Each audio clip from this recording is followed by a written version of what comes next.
So smart cities is, Smart cities is a term which is used quite widely these days, but what essentially it comes down to is how can you make a city perform better, remain resilient, and be safe. So it's all about making the best use of data and using that data to make changes. And that is the essence of a smart city. It's an easy thing to describe on PowerPoint. It is a very difficult thing to do in execution. So let's have a little think about that. What you're trying to achieve is to make things flow better. Now, there are many things that flow around a city. There are people, there are materials, there's energy, there's water, there's waste. And so if you can find data that expresses how these things move, then you have the opportunity to be able to determine a better way of matching supply and demand, of preventing disruption. So the first piece of it is getting the data that expresses this movement. So this is creating the connection with the things that are moving around the city. Having done that, you can see how different things interact with each other. And that interaction allows you to start creating a digital story of what's going on in the city. There's a lot more fun over there, I think. And then the next step is a very important one, interventions. It's not enough just to understand or to get a picture of what's going on. You have to be willing to actually make change, to make things happen. And so making a smart city is about getting the data, believing what it tells you, and then having the bravery to do something with it. So there are many different sources of data in a city.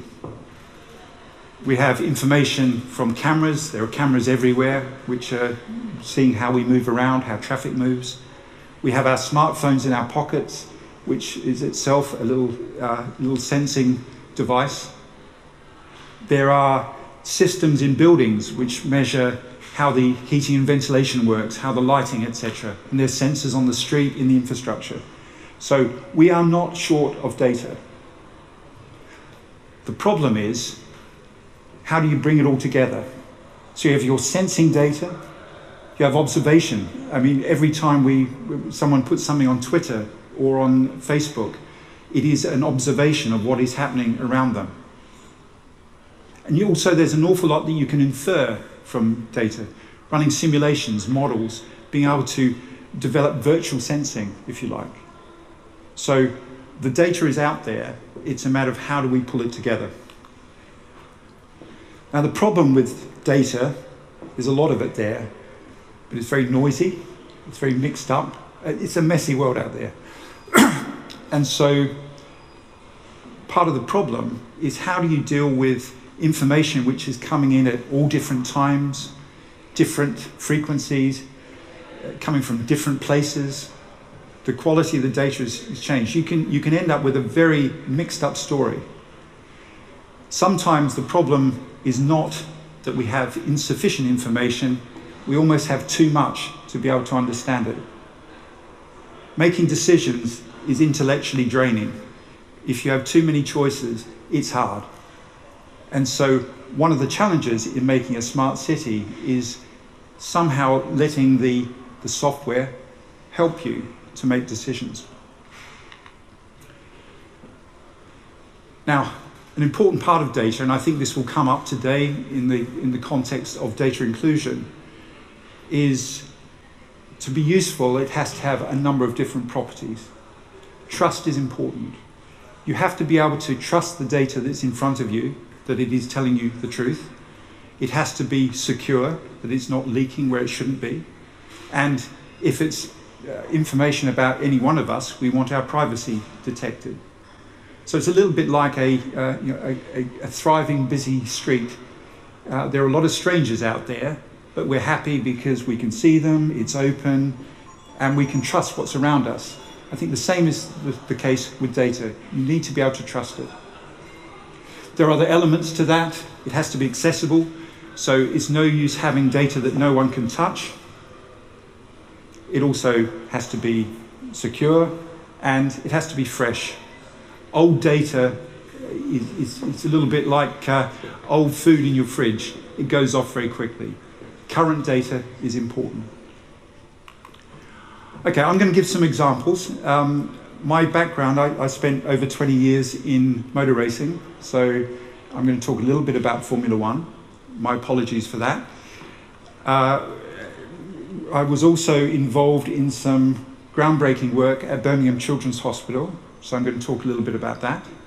And we, as Living Planet, have also provided a system in the mailbox, which is going live very shortly. So I'm going to talk a little bit about that. So it's a bit about motor racing, performance, sick babies, how do you detect deterioration, and mailbox, how do you provide a better experience for retail.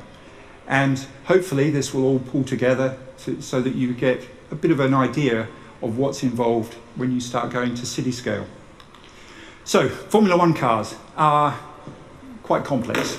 It's about 25,000 parts that makes up a Formula One car, and probably 5 to 10% of those change every 2 weeks. So it's an ongoing development. And how do you do this? Well, you're using data. You're learning about the car and using that learning to decide what you need to change to improve the performance, the reliability, etc. So I'm going to simplify a racing car tremendously here. It is essentially about airflow going across the car to push it down on the ground, downforce, to have as little drag as possible, so it has a high terminal speed, and sufficient air blowing over the brakes and the engine so they don't blow up. It's then about managing the tyres, the part where the car touches the road, because that's how you generate the cornering forces, the braking, and the acceleration. Then there's the powertrain, the engine, the gearbox. This is how you you turn your fuel into moving the car forward. And then there is fuel. And that's a simple one. If you have fuel left in the tank at the end of the race, then you haven't run out of fuel. So they are the important elements. And then in much the same way as a city is very easy to describe in PowerPoint, it's very easy to describe a racing car in that way, it's very complicated. So, how do we use data? Well, I'm going to concentrate on data at the track. What happens during a race? And what you have there is the electronics on the car is gathering a whole lot of data. There's about 150 sensors on a racing car, and we are sending data across to the garage using telemetry. So during a race, each car that you see in a Formula One race is sending between 1 and 2 billion numbers across in a 2-hour period. And those numbers are describing things like the state of the suspension, the health of the engine, the performance of the gearbox, etc. All that data comes into the garage in real time, this live data, and then you're using models, simulations, to be able to look at the life of the engine, the degradation of the tires, the amount of fuel you're using. And so here you're using the simulation, which is real-time simulation, to take this very complex data and turn it into condition and performance indices that the race engineers can make decisions on. And during a race, what they're trying to establish is the competitive situation of themselves compared to the other cars, the health of the car and the engine, and when the tyres are degrading and coming in for pit stops. So this data is being used to keep the car running and to make best use of those of the fuel, the power, the grip throughout the race to get the best result. Formula One is a very structured environment compared to a city. They all go around the same way most of the time. They all have similar sort of physics associated with them. What makes it complex is the cars have never run in that configuration before a race weekend, and everything is being developed in too short a time and running in too short a time. So here you have to be smart. You've got to use the data to be able to do things more quickly. So Formula One is about using data to save time of development and time around the racetrack. Okay, sick children. Back in 2008, Birmingham Children's Hospital, which is about 5 minutes walk from here, introduced a chart-based system for detecting deterioration of acutely ill children. And it was based on observations made by the nurses, and it was a sort of aggregated scoring system to be able to determine when children were becoming ill so that they could escalate care. It introduced the concept of a nurse being able to use the chart to be able to call a consultant directly and say this child needs to go to intensive care because the score is high. Around about 2011, when I was at McLaren, got involved with them, McLaren and Aston University, to look at how we might do this better to be able to get a more immediate view of deterioration. And the approach taken was very clever. I can say that because the idea behind it actually came from Birmingham Children's Hospital.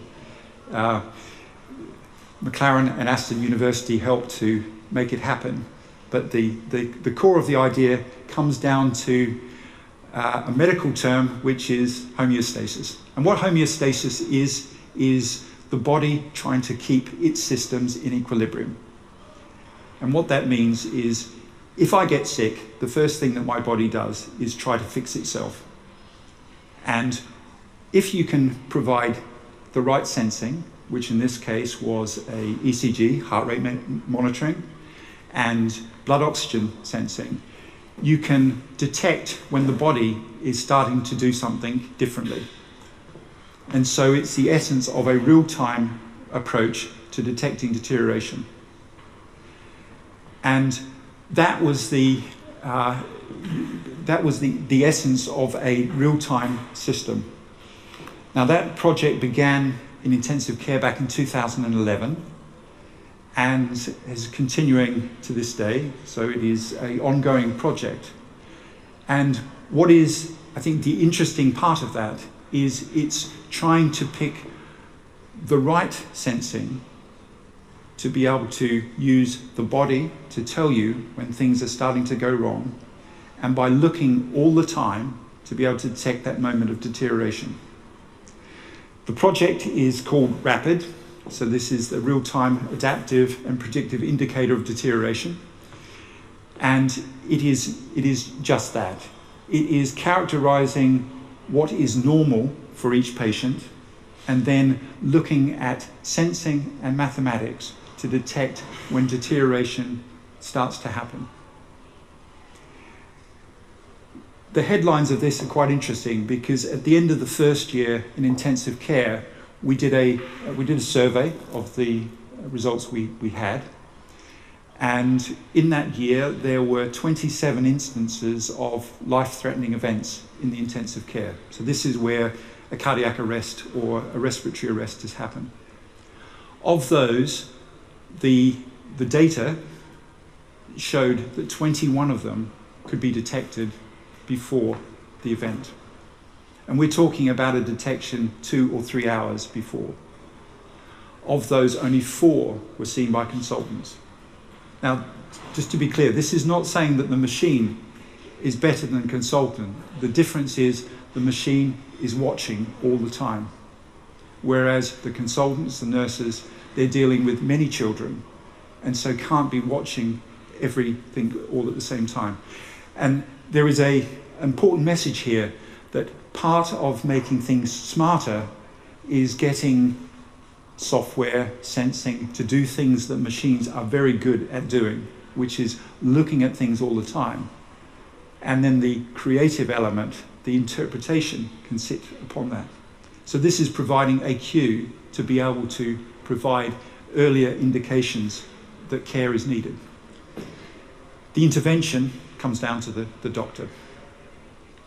So finally, we bring this whole picture back to say, well, okay, the next step is the mailbox I want to talk about.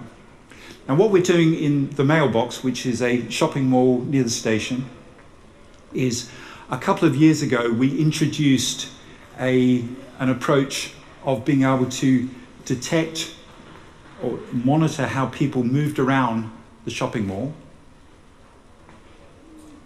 and use that information together with a direct connection to people with smartphones to be able to provide a connection between the shops and the shoppers.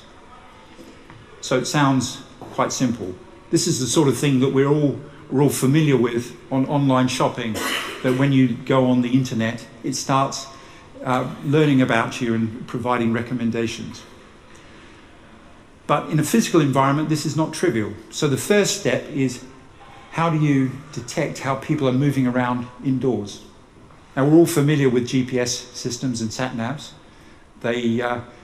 We accept the fact that some satellite 1,500 miles above us can tell you exactly where you are, as long as you're outside and it can see you, or if you're near a window.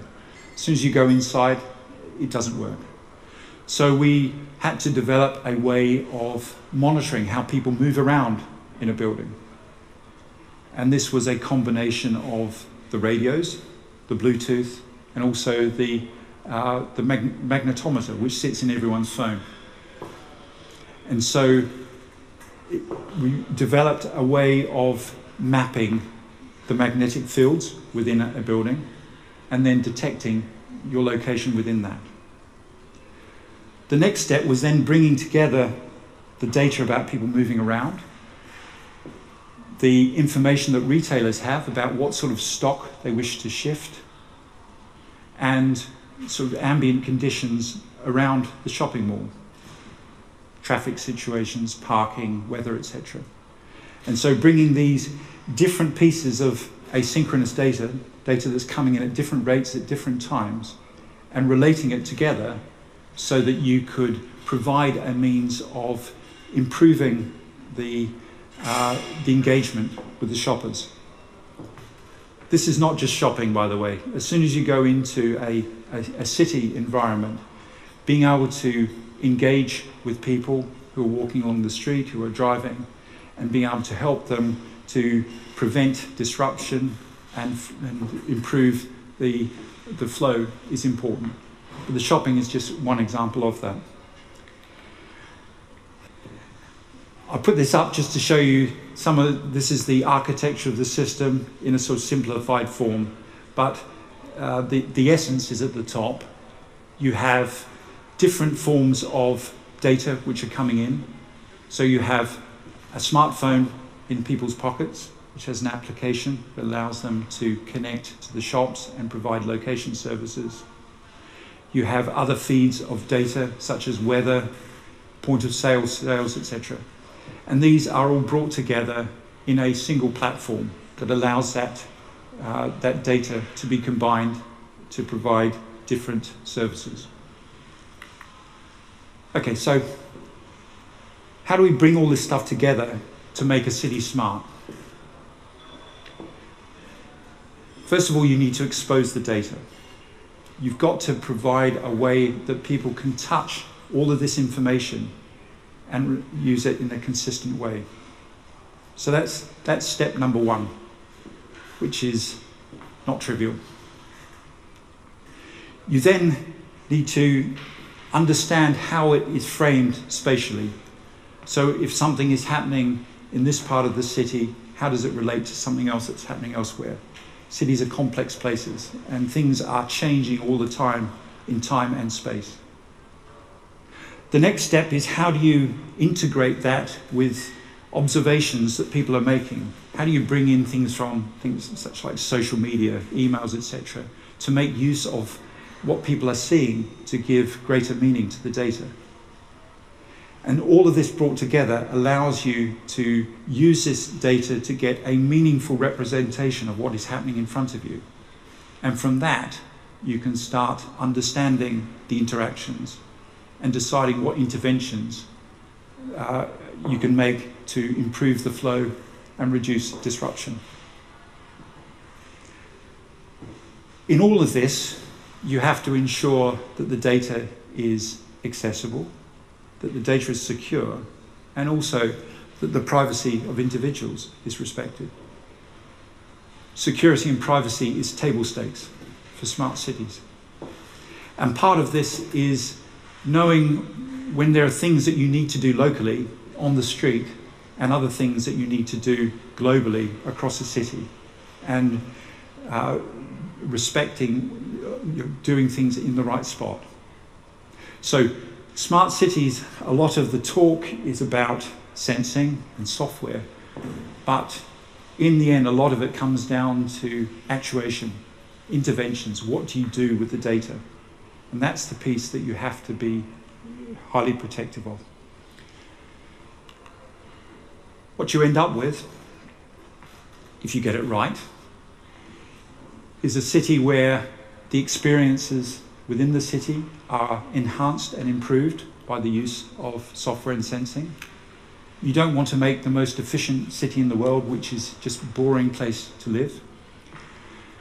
You have one which is comfortable, convenient, so you're not disrupted by things like traffic.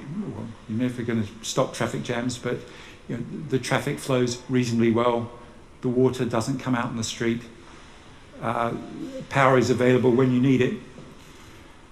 It's secure, so both the network is secure, and also you enhance your physical security in the same way that we want to use data to make see when there's harm coming to the babies at Birmingham Children. We want to prevent harm of people. And you have operational efficiency. There is no doubt that any control system where you're providing better and richer feedback, you can get improvements in efficiency, reducing the amount of energy that you use, reducing the amount of water that leaks out through the pipes. And